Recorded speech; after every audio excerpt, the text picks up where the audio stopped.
Hello, everybody. Welcome to the Beverly Hills Film Festival. I'm Frederico, Lapenda, your host. As we emerge from effects of the COVID global pandemic, today's panel is here to discuss the impacts on the movie business.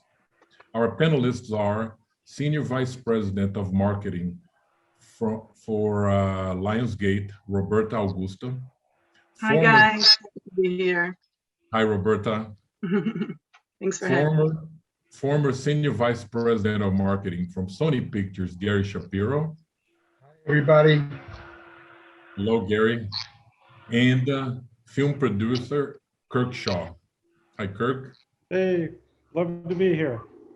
I'd like to thank you guys on behalf of the Beverly Hills Film Festival founder, Nino Simone, and the entire Beverly Hills Film Festival crew.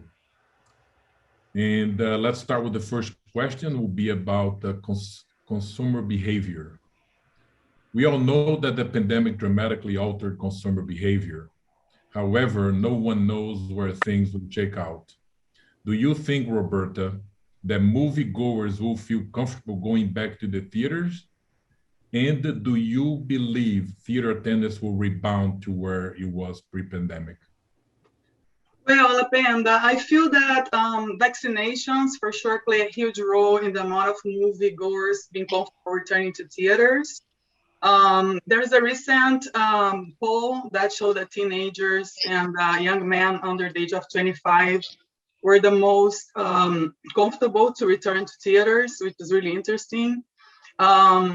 But I believe that the movie slate from June to December this year looks really busy and saturated with amazing big blockbusters every weekend, which will definitely help bringing people to the theater since they're craving for quality theatrical experience, since they've been sitting home for so long. And for example, we have Universal Fast and Furious 9 coming out on June 25. We have Disney's Black Widow, super expected for July 9. On my job, I'm currently working on Lionsgate and dating the new soft franchise in LATAM. It's been really challenging since the competitive environment is so busy with movies in the same genre. So we have also coming Quiet Place 2, The Conjuring. So there's no home entertainment option, in my opinion, that can fully replicate the shared theatrical experience. Like going to the movies is something really unique. And it's a way to release that I feel people are really missing, you know? So I believe that by 2023, like next year, we're going to regroup because a lot of movies that were in production are now on hold and are going to come back slowly. And a lot of them are shot overseas. So we need time to finish those huge movies. So by 2023, I believe we're going to be able to go back to a new normal. Yeah. Thanks, Roberta. Same question to you, Kirk. Do you think that moviegoers will feel comfortable going back to the theaters? And do you believe theaters attendance will rebound to where it was pre-pandemic? I think there's been significant damage to the movie theaters financially. And it's going to be very difficult for them to rebound. They've all got massive, leases on massive space. So I think it's definitely 2 years. They've got a content problem. The studios aren't going to be careful releasing tentpole pictures.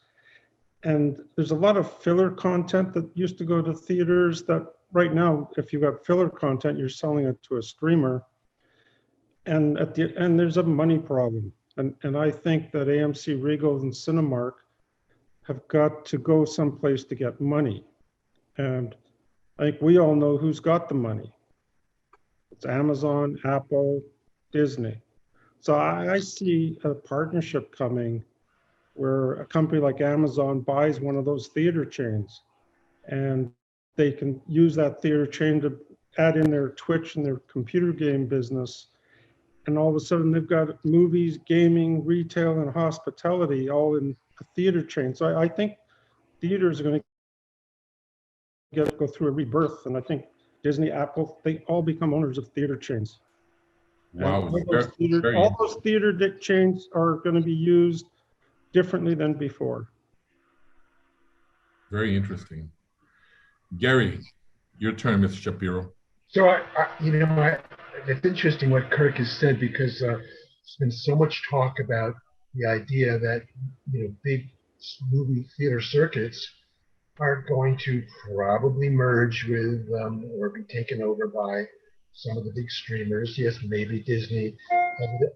It's, I could certainly see, if not Amazon, I could certainly see Netflix, moving into that area. I mean, Netflix already has got, they've owned some, theater in New York, they're in the theater in LA.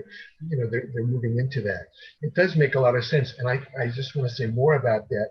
The idea of that the theater with giant lobbies around this country, maybe around the world, will have multi-uses. It's going to be a lot more than just going to the movies. And yes, and so merging, changing, we're moving into new times. But I also think that, okay, so you look at Warner Brothers right now, Warner Media, and HBO Max. I mean, they have two big movies that are doing really, really well in theaters. Kong versus, what's it called? The Disney Kong versus Godzilla versus Kong. I mean, it's doing really big business wherever when they're in theaters, wherever they are, also online. And the same thing with Mortal Kombat. I mean, people are going, and yes, looking at the demographics, they're younger than older. But I think from not just my thoughts, but talk of my friends in the business and people working at movie studios, not to mention streamers. We all think that theaters, the theater business will come back big time. I even think by this summer, if enough people are vaccinated, and if in this country, if the CDC, says, hey, it's okay, wear your mask still, but, be cautious. I think a lot of people are going to be running back. Now, let me just talk about me in theaters. So I'm a member of the Academy of Motion Picture Arts and Sciences, the Oscars, right? So I'm on a number of committees, the International Film Selection Committee and on the Animation Nominating Committee. And there are about 8,000 members around the world, right? Now, we certainly here in LA, screenings have always been until this year, for 7 or 8 months at Academy screening room, at screening rooms all over this city, of which there are so many. You rarely looked at anything at home. You just went out to screenings and you had events. Well, none of that happened this year. Not certainly even with the Golden Globes, but certainly with the Academy. Everything was virtual, and it was okay. The Academy, for example, had something called the Academy Screening Room. It's like a website for these 8,000 members, where you could look at every movie. There were 80 movies from around the world that were submitted for, which ended up ending up with one movie getting Best International Film, which was from Denmark. Another round, but there were.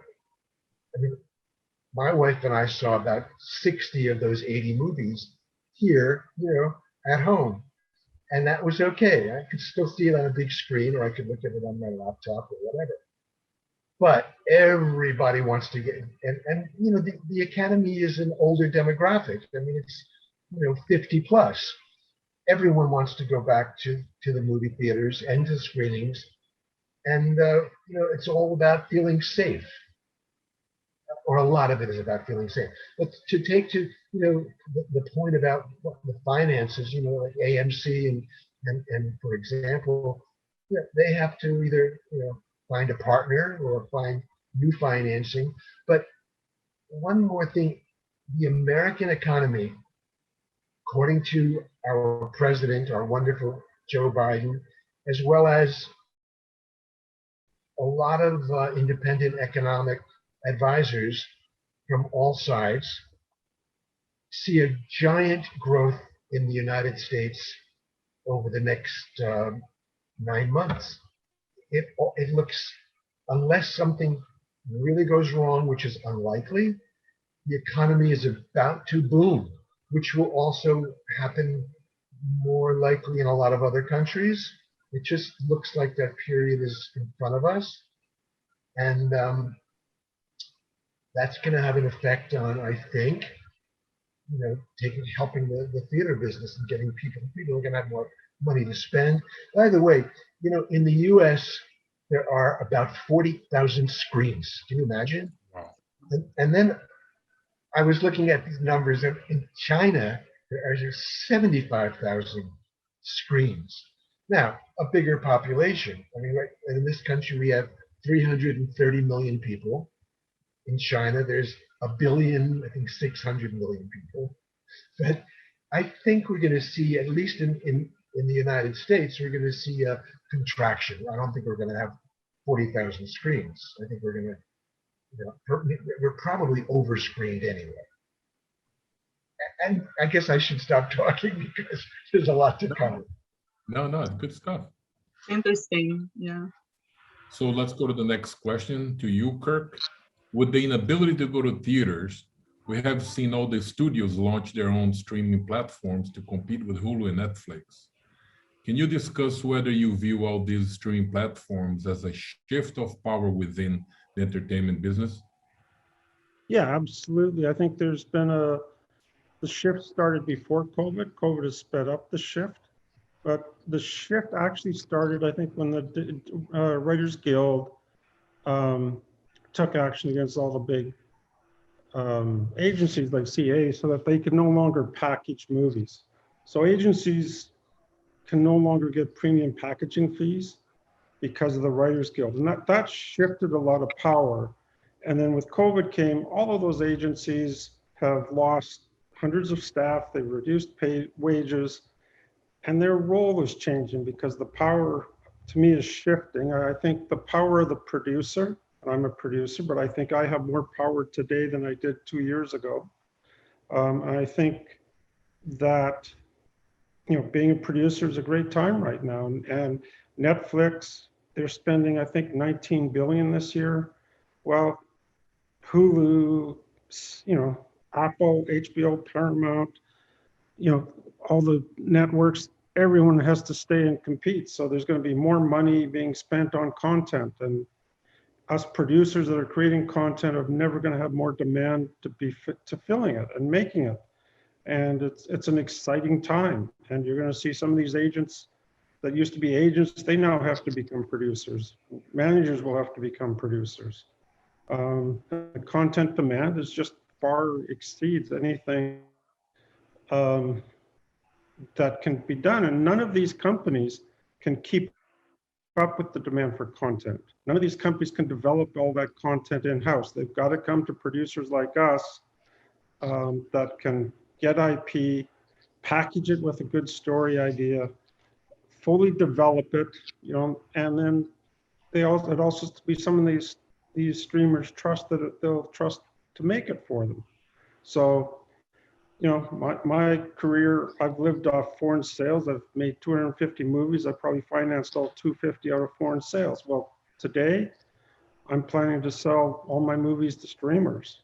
It's less risk and, just focus on development and packaging for streamers. So and streamers have more power now, and it gives more power to producers. Good stuff. Cool. Same question to you, Gary. Yeah, hey, the streaming world I've learned a lot about the streaming world in the last 2 years, doing some consulting with Netflix. And I must say, yeah, it's shocking. It's shocking what they can do and what they have done and their deep pockets. And I mean, things were going in that direction even before the pandemic. But it just keeps growing and growing. And as Kirk said, now that the studios are providing competition, or certainly, I mean, Disney Plus has got a lot of people subscribing, and I just read that the Peacock streaming company from NBC Universal, Comcast, the numbers are growing rapidly, and right up and down the line. So all those, for a while, quite a while, Netflix had all of their libraries, all their content, which they no longer have because the content has gone back to to these the new streamers that are part of the studios. So yes, Netflix has to go wild. They've got to need more and more and more content. But what's interesting, and Kirk, you in Canada, I mean, Netflix is just, I mean, they have a big giant operation going on in Toronto, and it's getting even bigger all the time. I mean, Toronto being Canada becoming like a real hub of global industry. But it's really fascinating what you can do with the streamers, and I don't think it takes away from the big studios, and because they're all working together,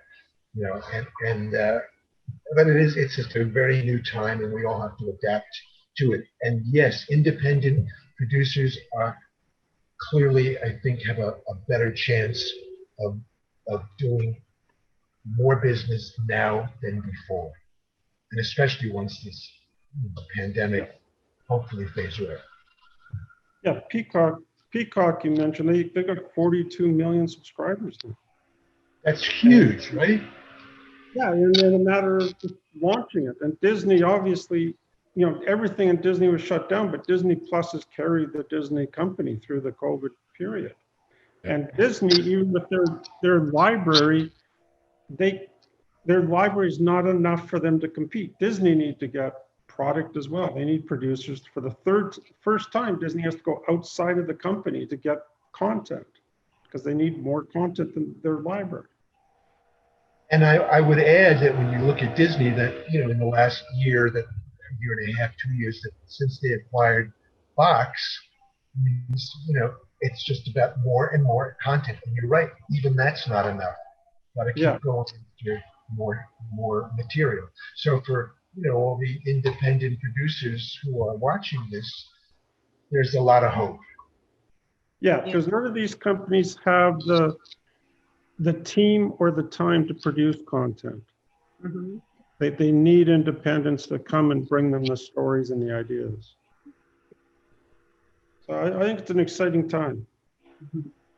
Roberta, just adding to what Gary said, because I was going to mention exactly what Gary said. I feel like providing the viewers with the option to watch the movies in theaters and on streamer at the same time, the studios like Disney, they could have 2 profit-generating opportunities per viewer, right? The movie ticket and the digital rental. So at the end of the day, it's a win-win for them. It benefits them having this option to open a combo in theater and simultaneously on streaming. But like that doesn't work for every studio, especially like medium-sized studios like mine, Lionsgate.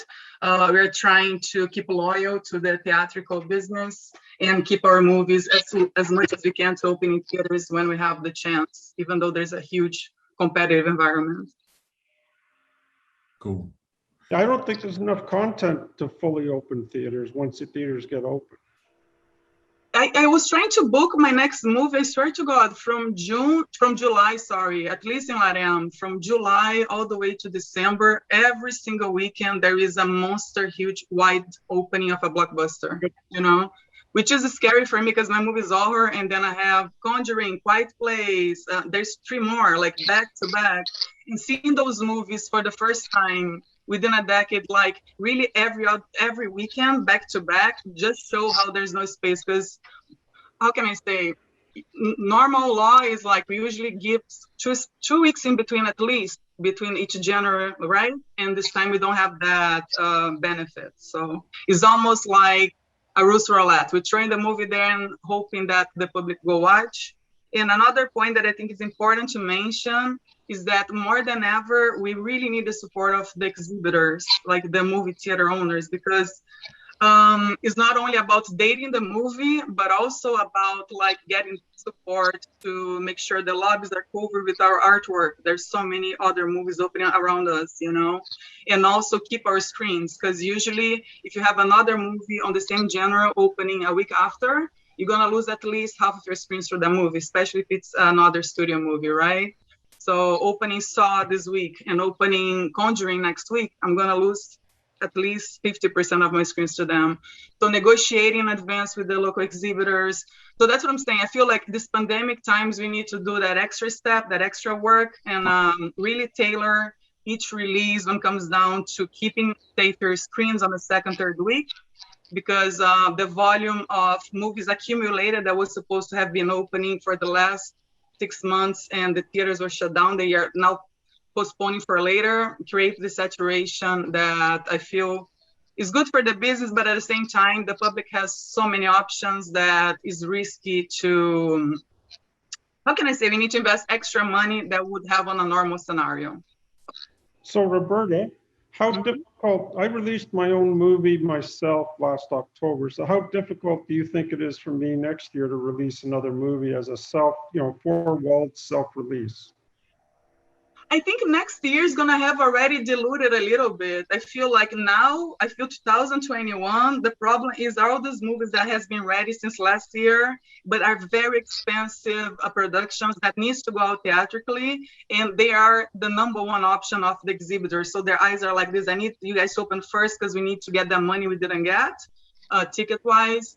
So I think, like, honestly, next year, especially mid next year towards the end of the year, you're gonna be fine. Just need this huge volume that is stuck for so long, this vessel to explode and the ball start rolling, basically, you know? Mm. Yeah. I'd like to ask something about, independence and having spent most of my career at big movie studios, but having more fun working independently, which I'm doing now. Actually, I work with a Canadian company called Inner City Films, which does diverse movies mostly, and we deal with making sure these films play around the world. I find that most companies, big studios, even the streamers, they're hiring a lot of consultants everywhere. It's a good time for consultants because, right? I mean, first of all, we're not going to be seeing a lot of people going back to big offices. I mean, there's clearly a change going on in that. We're clearly seeing that budgets, unless you have a giant uber big studio budget, one has to be a little more careful because for the next many months, you're still going to have COVID issues. And I'm sure you all know that the cost to an average movie can be a couple of $1 million just for the COVID protocols. True. I mean, I see in one of my kids works in New York City on television, and she's one of the in the costume design world, and she recently, we'll just mention this for television, she's recently come off a TV series which is from Disney and FX called Pose. It's in its third series, and anyway, it's big. It's all about ball gowns, and it's mostly ethnic, mostly African American, Black people of color. Very successful. You know what their weekly COVID costs are? $200,000 a week for just the protocol, the testing, and all everything that goes on. So in the movie world, same thing. It's a big issue to deal with. But again, there's hope for people who can't get their jobs back. Even now it's happening. A lot more consulting is going on. That's a good thing. Thanks, Gary. Kirk, having said, how do you see these studio-driven streaming platforms impacting the future of the releases, of studio releases? Well, as I said, I believe the Netflixes and Apples are all going to buy theaters. So they will, in your opinion, they'll buy the theaters and they'll release their own films So basically, they will eat this, not eat, acquire. Well, it gives them direct to audience relationship that's even close, you know, that's closer than just what they're doing right now. Got it. Gary, same question. How do you see this studio-driven streaming platforms impacting the future of studio releases? It's all about them mingling. I mean, every got to do both. You got to figure out how to do it. You know, I mean, the old rules just don't apply, and I think that's what is happening. I mean, was it not Warner Brothers or Warner Media that you know, they decided to go day and date, you know, various platforms and theaters? That I don't think that's going to change much. I think we're going in that direction. One of the biggest problems for me is that I'm used to selling my movie. I'm used to pre-selling my movie, and I have buyers all over the world. And that market is really under challenge right now. So now when I'm looking at movies, I'm better off if I can 100% finance a movie without pre-selling it and hope to auction it after it's finished, which we've done successfully a couple of times, but it changes the risk. Where I've got a distribution company, we each put up 50% of the budget, but and it's worked out financially, but it's still a lot of cash I'm putting out instead of banking foreign sales contracts. You also, tell me if I'm right on this. I mean, Canada is a wonderful place to make movies, and we certainly see that, you know, in this country because, you know, there's very good financial incentives in Canada, and is that growing, Kirk? Yeah, like Netflix and, you know, Disney, they've all got big footprints here for production to take advantage of the tax credits. If anything, they've made the city too expensive. And my last half a dozen films have been produced in the States instead of Canada because the cost has gone up for wages for everybody and everything because of how much Netflix and Disney are doing. Interesting. So, you know, I'm in Atlanta, I'm in New Orleans, trying to get into Connecticut. I've done something in Tennessee, you know, or I'll go non-union in Los Angeles. I'm noticing endless street production going on here now. Everywhere I drive, there's just, you know, crews everywhere. It's so interesting, and I'm so happy to see it. I mean, neighborhood after neighborhood. It's like, I don't know, it looks like it's big, lots of big giant trucks and cranes. But I see a lot of independent stuff happening all over the streets. Just into what Gary and Kirk said, another interesting point is to keep in mind that top filmmakers and actors, they demand theatrical releases, and they have a lot of power to drop off the deals if a theatrical release is denied. That happened to me a couple of times. So basically, by contract, sometimes there is a request that gotta have a theatrical release. That's why a huge actor would sign off for that movie. So that's something that can backfire if the movie go to streaming. Let's suppose it's all about money at the end of the day. So if Netflix pay, I don't know how many millions, double, like for a movie that is supposed to go to theatrical, but the actors, the producers, the filmmakers, by contract, they requested a theatrical opening to be able to commit, then it's gonna be denied. They can really affect the movie going straight to streamer. That's important to keep. So, Kirk? I've seen a couple. I've got two projects with two A-list actors that, you know, I'm going, look, we may do this with a streamer, and this movie could easily become a 4-part series rather than just a movie. So I've got two actors that are A-list actors that are open to the idea of something featured with a streamer if the budget is right. Yeah, and also you got to keep in mind that like a family, when they go to the theater, they're gonna buy 4 tickets. They're not gonna be sitting on their couch buying the $9.99 cost of a movie to watch with the whole family. So you see what I'm saying? Like the theater generates more revenue when it comes down to the per person, because you pay to watch whatever Wonder Woman at home. You're watching you, your 3 kids, your auntie, like the whole family, right? So you paid one price only, one singular price for the whole family to watch. If that experience was theatrical, if they're going to the theater, that money will be times how many people is sitting there, because they gotta pay individual tickets for that, you know?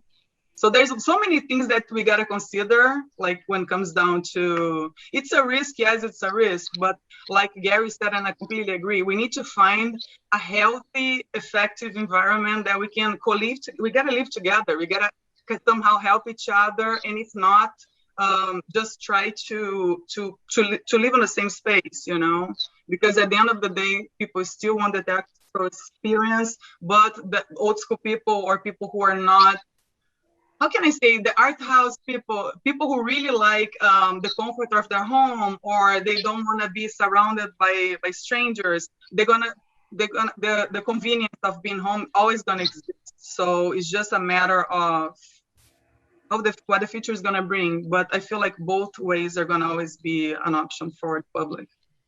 You know, something about young people, I mean, studying this young demographic, the millennials, 71 million strong in America.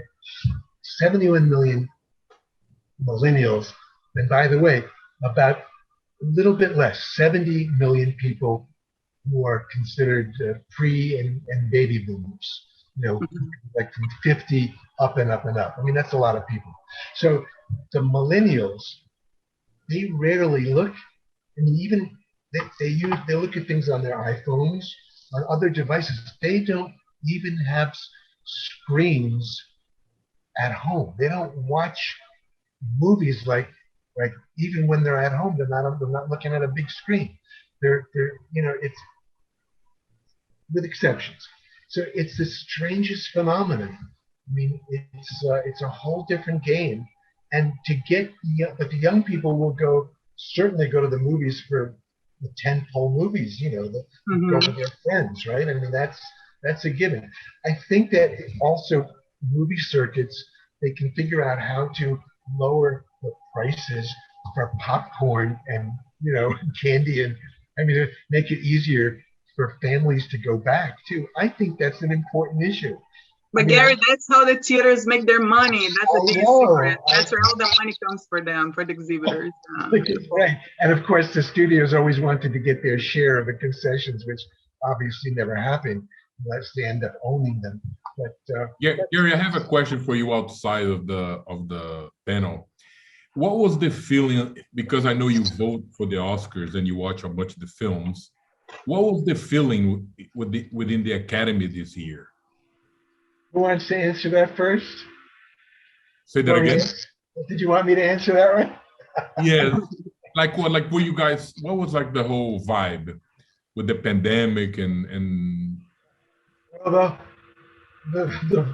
nobody enjoyed the pandemic because, as I mentioned to you, here in LA, which is, you know, we have a group of about 80 people, and we kind of go like a tribe from screening to screening to screening, and we talk about movies and we meet with the filmmakers every year, except this year. So, I mean, I actually had started an online thing with a huge bunch of what I call our posse, so we could at least talk about the movies that we'd see at home.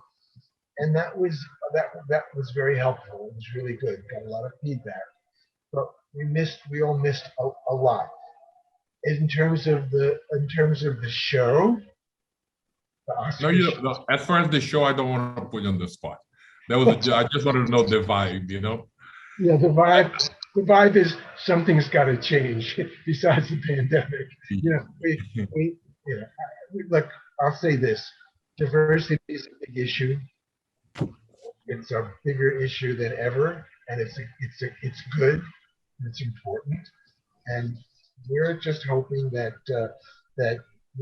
film companies, filmmakers continue to deal with that, and they're going to be forced to deal with it, even if they don't think it works for their stories. I mean, diversity is here and growing. You know, it needs to be dealt with in a smart way. Thank you, Gary. Kirk, I have a question for you. What's the future of smaller indie movies in this new world? Well, there's a real demand for action movies. And, you know, so I'm finding right now a lot of demand for action movies. If I could get the cast, I could make an action movie a month. You know, there's still a lot of demand for the Lifetime and Hallmark movies. So all that business is thriving. You know, but I do see that these films are going to be made with smaller crews, smaller casts, less locations. They're going to want to control the environment where you shoot more. So, you know, if what we might do is try to go to a city like Sacramento, which is a smaller city, and set up our own studio there and run everything out of there in terms of a smaller center where we don't have traffic, we can we can take over and control the space ourselves. And so, you know, it's just going to change. But I think, you know, right now we have a rebirth of Hollywood, and it's an exciting time. Thanks. I have a question for Roberta now and Gary. How do you approach the marketing of a movie under this new streamer-driven world? And how is it different than the old manner of promoting movies? I can start. Let me talk about the most recent experience. So I've been noticing, because I approve P&As, which is the film budgets for each country in Latin America for the Lionsgate titles. I opened Cows Walking, was my last one, which is like divergent film, utopian kind of movie. And the thing that really changed, because that was a big wide release comparing to Divergent 2 years ago, is that most of my TV investment usually is most of my investment on media is usually on TV, especially cable, because then can be super wide. We can get as many eyeballs as we can. But now it's shifting to, it's crazy how much money our countries are putting on influencers. Like, of course, digital is huge. So we do some influencers kits sometimes. We send to each of those huge famous celebrities there. So over the Instagram video, whatever stories, they open the box very naturally. So they start like talking a little bit about our movie. So for me, the goal is to keep it, because social networks can become really fake and kind of forced. So I want, and the public really feel it. The most organic, the better. That's the only way that it's gonna work, especially nowadays, because people are not dumb. Like, they know you're forcing them to something, so gotta be natural. And so doing that through these influencers has been working really well for us. So we invest like a limited amount of money, and this one influencer has, I don't know, 30 million followers or 20 million followers. All of a sudden, we reach out to all those people within hours in an organic way that I couldn't do in a different way. You know, I couldn't do to TV, to radio. People are not listening to radio anymore. They're not on their cars, like they're working from home. LATAM still works for me to promote the movies on public transportation outdoors, because at the end of the day, it's a meat and potato audience there, and people gotta go to work. So we're still investing on those. And now more than ever, like I mentioned before, just so people who are new, they keep that in mind. Exhibitor relationships. So I'm always going to invest money, especially now the theater's reopening, to have the best placement in the lobbies, to get like on their webpage, on the bomboniere where they sell the popcorn. Like, I want to make sure I have presence everywhere. And with COVID, we have the how can I say, the spacings on the floor stickers to 6 feet away. We have the columns. We have a lot of new things that we didn't have in the past, that I'm using that as a tool to make thematic, or to bring a little flavor of the movie to call attention. And that's that. I mean, I feel like it's switching more than ever for social networks, but cannot become something really mechanically on people's face, because then it's going to completely backfire on us. So it's always about innovating each movie with a different theme or a different message. I focus on the message, and that's the vein that I go when it comes down to paid media, you know. And just to finish in my area, important to mention as well, now I feel like investing on promotion, but like third-party promotion. For example, overseas, I've been doing a lot of Uber Eats. So I get Uber Eats. I made a partnership with them. So every pizza, every food delivered, they give a little gift of my movie, or they give like a flyer. So you gotta think, like, as a pandemic world, like, what are people doing? Like, are they sitting home eating pizza? So how can I get to them? Watching TV? If TV is too expensive now because the prices of spots skyrocketed since last year. So what I can do, maybe I can get into their house through this partnership with this food company on their counter. Like, it's just, we need to be more creative than ever, and at the same time be money responsible, because if you invest too much, it's such a risk, because you don't know if people are actually going to the theater, especially this next 3 months. So yeah, that's what I feel on my side. But nothing's gonna ever win TV. It's just the cost, you know. Right now it's extremely high. And Kirk, from a production standpoint, how do you see the pandemic affecting movie production? Well, as I said, I think it's smaller crews and smaller cast and less locations. You know, I chose to do nothing during the past year because of can't afford the cost of insurance. You know, the safety and the insurance can cost $200 grand. Where at Disney and Netflix, they got enough money they can they self-insure. But afterwards, can crews still work 12 hours a day, 5 days a week? Because that wears down your immune system. So, you know, that's I think it's going to become a factor soon, is the workday, crew not getting enough sleep, their immune system, the vulnerability of that. That may change as well. And it's a shame because, Kirk, like, sometimes when you do the productions like we do for John Wick, like overseas, we go to Romania, we go to Russia. So we use the local, we generate a lot of jobs, right? We use the local crew, because it's so much cheaper than doing here. So that's all gonna change, right? Because now you don't know, like, all the local restrictions for each country. So that's a big deal, yeah. Yeah, but if you can take a movie to Bulgaria, it's still cheaper. True. Romania, yeah. Romania. Yeah, I've shot both of those countries. Mm-hmm. Beautiful places. Gary, what's your advice to the young kids out there, you know, watching the seminar and they're starting their movie careers in these crazy times, you know, like, what would you tell them to do? I would tell them to just be really positive and just never give up on anything. And I would tell them also, just, you know, you have to do a lot of grassroots work. You've gone to film school and you learn, let's say if you've gone to film school, you learn a lot of techniques, but you don't necessarily learn how to get somebody to pay attention to you.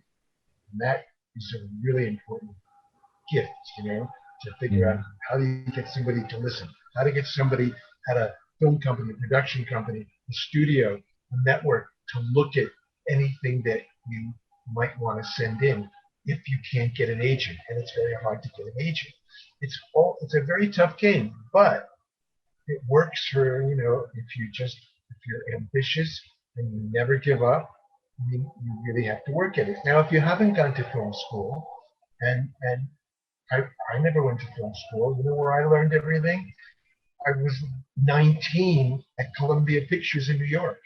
I got my first job right out of college. And I went to school here in LA, but I got a job, luckily, by pounding the streets back then, you know, a different time, you know, no iPhone, you know, and just walking in and trying to work at it. And I never gave up. And I was rejected endlessly in trying to get my first job.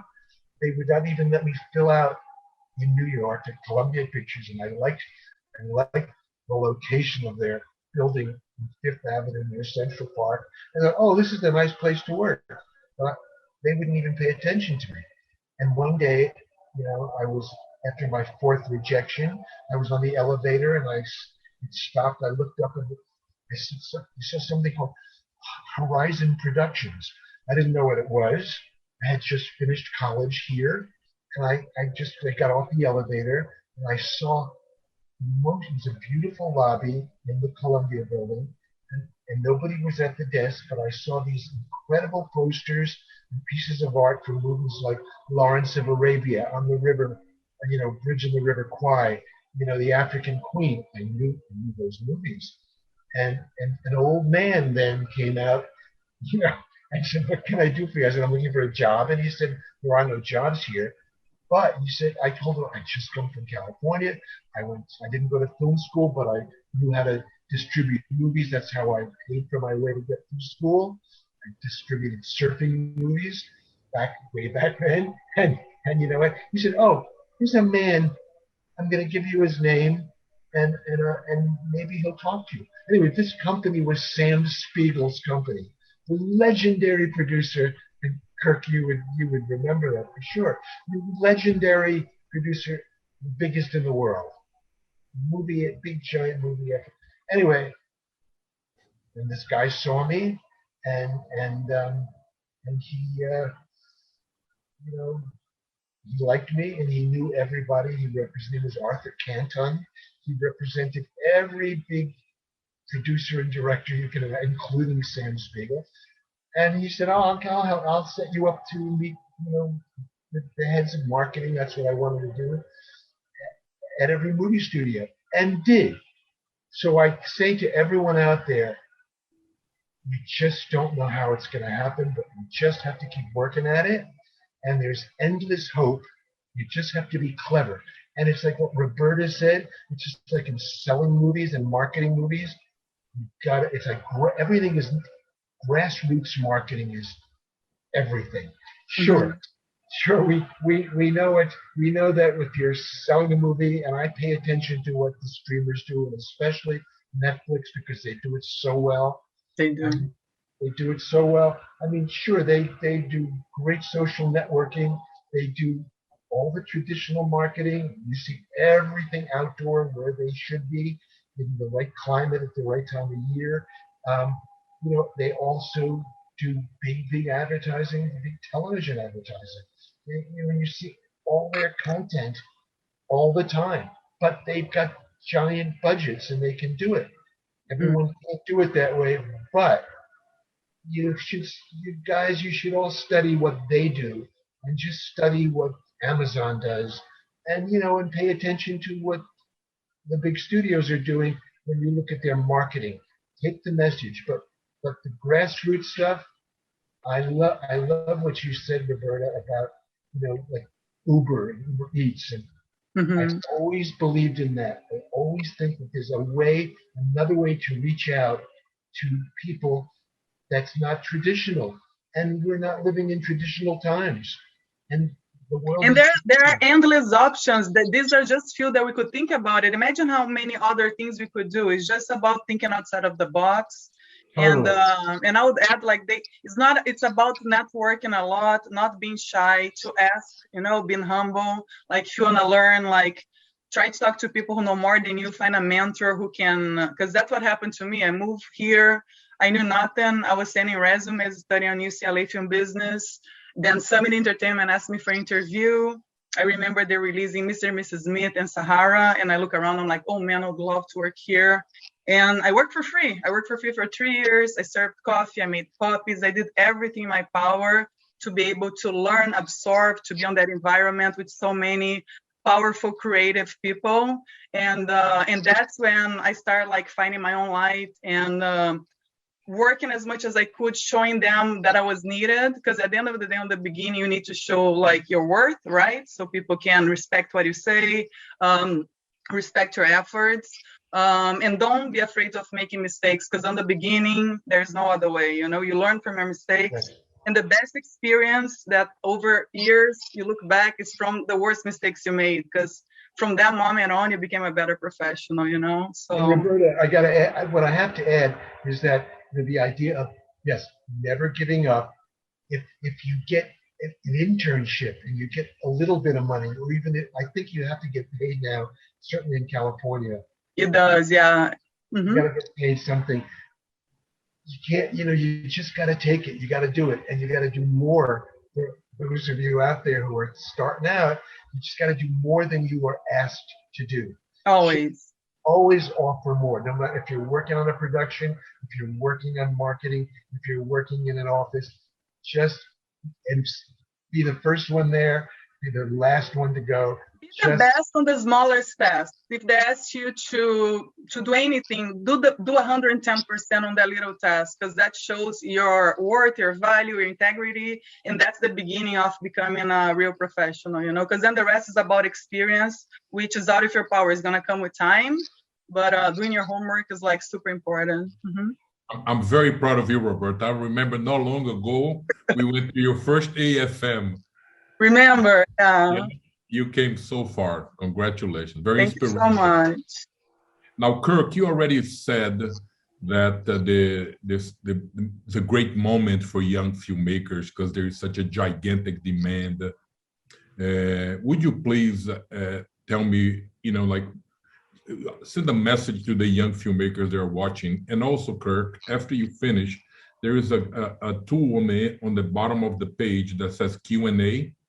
There are some questions, and the first one is directed to you. So after answering my questions, and you guys who are, they're watching this panel, feel free to start sending your questions now, and we'll try to answer as many as we can. You Kirk, the message.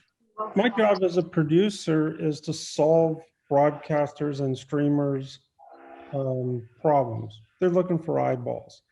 So I'm looking for content that's going to attract eyeballs. And if I can come up with the best idea of that content that will attract eyeballs, it's going to put me at the higher in the pile of projects that people are looking at and being pitched.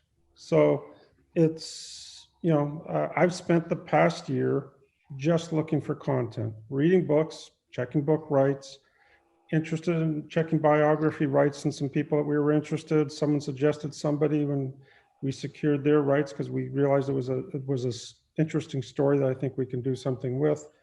But it's finding the content that is unique. And so that's important.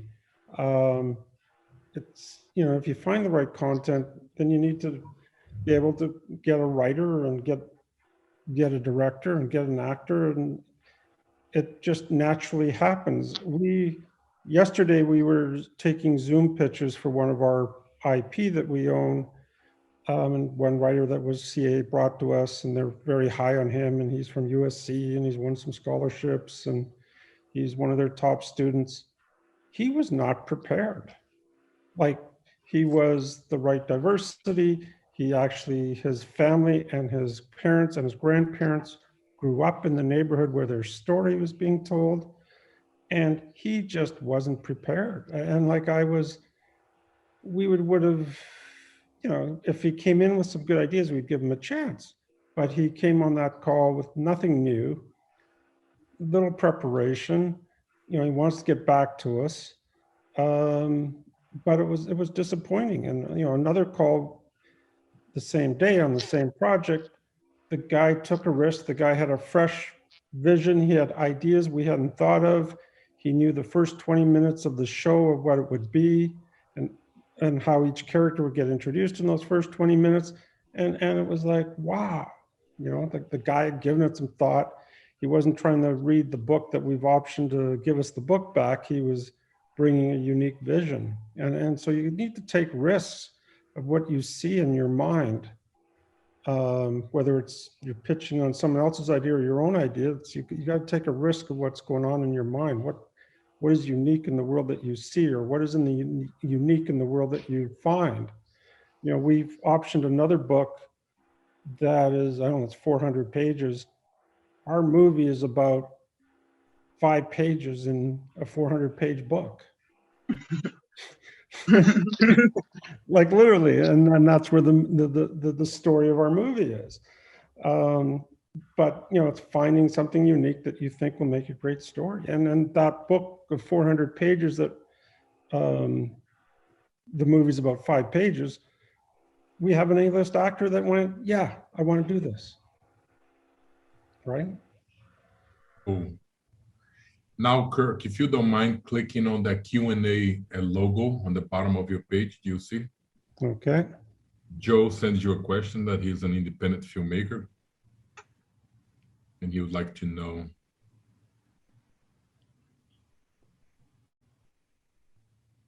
Well, it's asking about international filmmaking, international buyers. And I talk to international buyers every week. And that's been my bread and butter. It's a lot harder. Either, if you're talking to France, there's more and more French content. There used to be French would be forced to buy a certain amount of US content to be able, they'd have to, there'd be output deals. So Disney has output deals in every country in the world. If you want our Disney A brand, you have to give us 10 other slots. NBC, you want the top NBC series, you have to give us other slots. Canada was the same. All of those output deals don't exist as much as they used to. They've all been shrunk. Lionsgate would have output deals in Latin America and other. Yeah. So when I'm selling to Lionsgate, I'm also getting, they're giving me a price for the value of Latin America to consider. But that market it's under a lot of pressure. And that FM market is under a lot of pressure. So I don't think it's the way to go in the future. Spain isn't buying anything right now. Italy just started buying. I was talking actually with someone from Disney Plus literally yesterday, and he's going, we have all this old content and no one's buying it. Everyone's scared. And it's stuff that we use, we got 26 episodes of this and 50 episodes of that, and they were always laying it off, but he's going, it's a tough market out there right now. And Yeah. I don't think, Joe, that's the future. That's the old way of doing business. And it's been going like that since Fox started in the 1920s selling foreign markets. That's not the future. And I've invested immensely in relationships. I go to people's homes when I go to France. I have very important relationships there. And in many other countries in the world. I can pre-sell most of my movies, but that market isn't there. And the cast names are all dying that people used to buy there. They're not popular names anymore. And I've done 6 Bruce Willis movies, which Lionsgate does the US on. And it takes like 3 weeks to sell it, but that's getting harder now. And Bruce Willis in the movie for 15 minutes. But that market is under a lot of pressure. It's not the future. Got it. Gary, I'm going to have the next question for you. There's a question from James. You see that the Q&A tool on the bottom of the page? Yes.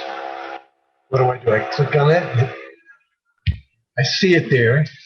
So James is asking, do you see his question? Will movies go back to... Okay, I see James's question, yes. Will movies go back to only being released in theaters for their initial launch rather than going straight to streaming platforms now that the pandemic is nearing its end? I don't think anything is... The rules are just fluid now. It's going to go both ways. It's going to go all different ways. So I don't see anything just going in one direction. Does that help answer the question? Absolutely. Yeah, the streamers are having so much success with series and people binge watching series that, the streamers want to turn more product into series. Totally. Go ahead. Gary, were you saying something? No, I think I've answered that question, unless James needs to ask something further. Okay, so Roberta, there is a question from, you see the Q&A? Yeah, I'm looking at it. Which one?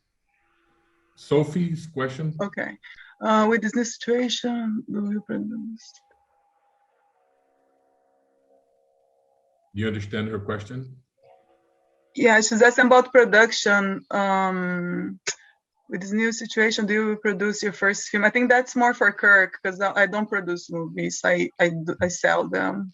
So Kirk, basically, let me ask him. So Kirk, Sophie Reyes is asking you, with the new situation, we will produce the first feature film of a director. First-time director. I guess what she's trying to say is, Kirk, do you finance films for first-time directors? Yeah. I'm always afraid of first-time directors, and I've done quite a few. Why is that, Kirk? Well, because if when I work with a director that multiple times, I know what the movie is he's making. I know I can trust his choices. I know I can control him. Have a background, yeah. You know, I know that, you know, there's one of my favorite commercial directors, I had him do a movie, and I said, look, if you shoot the movie that's in your head, you're going to kill yourself. Pick 4 or 5 scenes. That's for you. The rest of the movie is for me. and you get your 4 or 5 scenes where you can put it on your reel, because that's all you need out of this movie. That's literally what I told him. And he's such an artist that he has so many visions, and I'm going, we don't have the budget for any of that. Pick your places, give me the rest. But totally open to new talent. And then that's yesterday we interviewed, as I said, a brand new writer. And it comes to give me an idea that's unique that I can sell, right? Guys, always keep in mind Twilight, which was one of my biggest movies in the past that I released. I remember the studio super shocked because when it became the huge success it was, before coming to Summit and Lionsgate, went to 4 other studios and they passed. They declined. 4 studios declined before we bought it. So that's what I'm saying. Like, there's very good stuff out there that on the right time, on the right moment, somebody's gonna value and give you the chance. But the tricky part is, are you ready when that chance comes? You need to be ready. You need to be on your toes. You need to have done your homework, done your your networking, especially, you know. So it's important to not feel in a comfort zone, especially if you're starting. Like Kirk said, first time you're doing something so hard that people are going to give you the credit or believe when you're given the chance. So if you show confidence, if you show knowledge that you know what you're doing, like, I feel like there's a chance that somebody can collaborate and can become something big. I feel sorry for the guy who came unprepared yesterday, Kirk, because I can attest, because about 15 years ago, I brought a movie to Kirk called Blonde and Blonder, and we had Pamela Anderson and Denise Richards attached, and a director called Bob Clark, who did Porky's. Oh my God, on the 80s. Yeah. And Kirk financed the movie within 45 days. We were in pre-production, and then so I feel sorry for the guy who wasn't ready. Yeah, but you know, a friend of mine played with Transformers when he grew up, and he went to the Transformer company and got the rights. He had no other anything. No one else saw the potential of the Transformers, but he gets 1% or whatever his percentage is of everything they do with Transformers. And it was just his dumb idea, because he played with it growing up and thought, he was also interested in film, and he thought, this is actually, you know, I think we can make a story out of this. We can add a character and we'll have a story. And that's the beauty of the business. You never know when it's like this huge money maker or if it's just another idea. It's almost like a gamble, and I love the gambling feeling every time you open a movie. Do you know how long it took to get the trial of Chicago 7 going? It took like 13 years, you know? I mean, in the end, Netflix came in and helped make all that happen. And with big names and everything else, so I always say nobody really knows anything. Also, the movie Promising Young Woman, you know, that ended up, I think, with Focus, you know, a division of Universal. But, you know, that was a pretty amazing movie, and that was no easy movie to get made, and it didn't cost very much. So, you know, you just have to gotta think outside the box, be original, believe it. Look, I think we hear a lot of, you know, what kind of movie should we make after the pandemic? Well, probably not too many downers. we should probably be thinking about, thrillers. We should, even if they're low budget, big budget, medium budget, probably thrillers, probably rom-coms, feel-good movies, science fiction. But it's you do have to think about what do we think people want to look at, either at home or in a movie theater, after the 1.5 year experience of this pandemic. And there's a little bit of that has to be put into the equation. Well, last night I watched The Father, which is a movie I would never finance. Likewise. Right? But Yeah. because of the world today, you can finance a story like that. And it won an Oscar. It's interesting you say that, Kirk, because yesterday we had Nick Villelonga, the writer-producer of The Green Book. And he said, 70% of his movie took place inside of a car. It was written like a play. Mm-hmm. And he said nobody in their right mind would finance that film, and I tried hard enough. So if you're there watching the panel, just, follow your heart. If you believe in your story, get it done. And didn't that win Best Picture? Yes. And Best Screenplay and Picture. He won 2 Oscars the same night. Right. So he's got more Oscars than Martin Scorsese now. Right. So go. Or, by the way, I don't know if anybody's seen the movie Mank. And here's an interesting point. I did. Okay. If we had Argo Bransky produced, right? I'm sorry? No, go ahead. No, if that movie had been seen on a big screen with a lot of people, it would have had a different effect, I think, on the public, on the viewing and the feelings about it. I mean, it's one of those big old kind of Hollywood movies that some movies do need the big screen. And the sound too, like some movies with that, especially about war, like then you need the sound system, you need the IMAX, or you need the whole structure that you can have. Why not? Why are you gonna watch at home with the bad sound and not feeling the experience of giving you the chills and having the full pleasure of watching a movie very well produced, which is a movie that I remember that I watched last year that I'm like, man, if I was watching this on the theater, it would be a completely different experience. I think was a war movie, I forgot it. But yeah, it's not all of them, of course, but like popcorn movies, maybe not, but the ones with huge production value, for sure, it's worth it to see in theaters, no doubt. Clearly. But what's interesting too about, and I go back to Mank, because of Netflix, millions and millions of people have already gotten to see it. So at least, that's a real positive too. And then my guess is, and I bet you will see that they will, at some time in the near future, they will put that on, Netflix will put that on big screens around the world. I think that movie, in my opinion, that movie deserved some award that night, but that's a different discussion. Another discussion. But so did the trial of the Chicago 7. Okay, guys, my director is telling me that we ran out of time. I want to thank Gary, Kirk, and Roberta for hanging out with us. It was so much fun.